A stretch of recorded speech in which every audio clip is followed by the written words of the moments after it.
पहलगामच्या दहशतवादी हल्ल्याचा तपासाअंतर्गत एनआयएची टीम घटनास्थळी दाखल झाली आहे। अत्याधुनिक उपकरणांसह भैसरन या घाटीमध्ये 3D मॅपिंग करण्यात येत आहे। संशयितांच्या जबाबावर आधारित हे मॅपिंग आहे। दहशतवाद्यांची एंट्री कुठून झाली, एक्झिट पॉइंट काय होता हे ओळखण्यास मदत होणार आहे। सध्या 100हून अधिक लोकांचे जबाब एनआयएनं नोंदवलेले आहेत। या 3D मॅपिंगमुळे दहशतवाद्यांचा पळवाट मार्ग आणि त्यांच्या हालचालींचा तपशील उघड व्हायला मदत होणार आहे। तपास यंत्रणा अत्यंत बारकाईने आणि उच्च तंत्रज्ञानाच्या मदतीने हल्ल्याच्या प्रत्येक पैलूचा छडा लावण्याचा प्रयत्न करत आहे।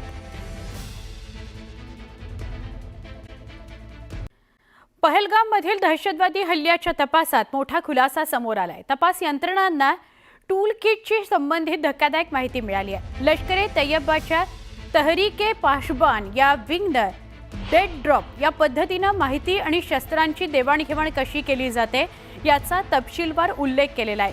ही पद्धत म्हणजे दोन दहशतवादी एकमेकांना न ओळखता संदेश आणि शस्त्र पोहोचवत असतात। विशेष म्हणजे या पद्धतीकरता सुनसान जागा जसं की एखादं उद्यान किंवा स्मशानभूमी निवडण्याचे निर्देश असतात। हा टूल किट सिक्युलर ॲपद्वारे दहशतवाद्यांमध्ये पसरवला जात असल्याचं समोर आलंय। तपास यंत्रणा सध्या याची सखोल चौकशी करते आहे।